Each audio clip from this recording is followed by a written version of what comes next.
far as the look of the movie goes, I had no idea.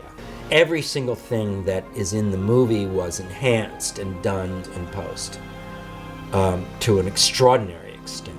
It's a much more romantic looking film. Much prettier. The images are softer than I had imagined.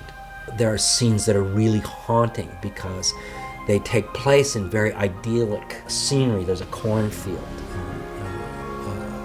encounter, and it's gorgeous but scary because the cornfield's so beautiful. He was able to do stuff in post that I have not seen done before. I'm very determined to work with him again.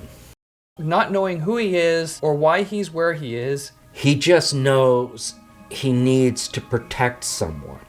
He's trying to get her home, and everything horrific that this necromancer can muster is after them.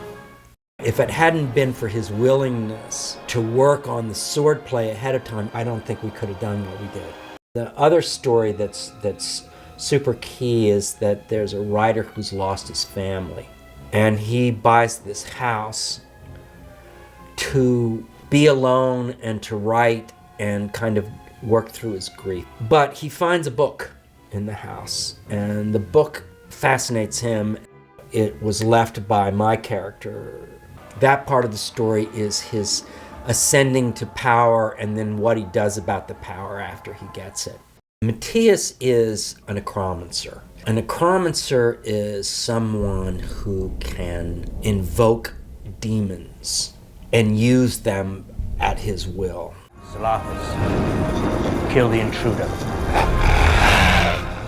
They use symbols and for their spells.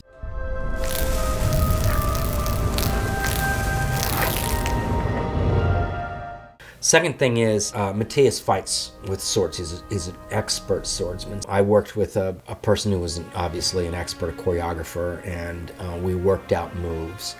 And then I practiced them alone, and then I practiced them with Jordan. Working with him, I actually had the opportunity to go to his home and work one-on-one with him to do some training, and then we worked on set. We choreographed the stuff and spent a long time. So things could be changed, and all you had to do was say some numbers which we had rehearsed and knew really well. And we could just go to those numbers to change it in order to fit what we were shooting at the time. The film was very low budget, so we didn't have a lot of time for this kind of thing to really choreograph. And the fact that we had spent so much time working together really turned out to be a lifesaver, and it worked out quite well. Working with a legend like Brad Dourif is very nerve-wracking, but he's also a very unique and compassionate individual. This character required someone who could speak a lot of dialogue fluently, but with intensity so it wouldn't get boring. So it was really exciting to get him. It's great to meet someone who has so much experience on set and also behind cameras.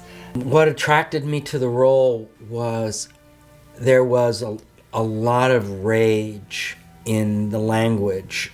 It made me really want to do it. I could feel how far I could take all of this.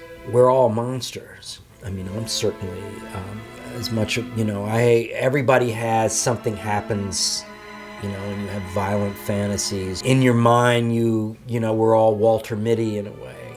The idea of being a powerful necromancer who can send demons on my enemies is definitely a fantasy I could see having, and a kind of a fun one.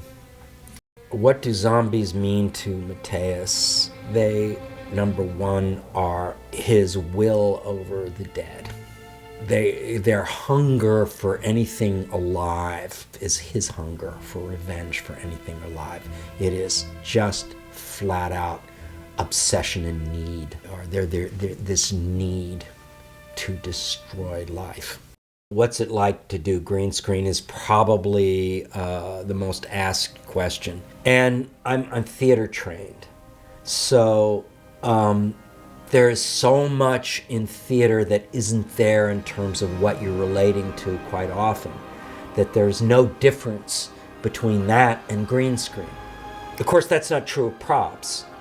The props that you use in green screen are usually there. So it's nothing to me to imagine a house or a room. You know, it's something I've been trained to do my whole life. What would draw people is that it's new. Nobody's quite done something like this. It's a horror film and it's a fantasy film.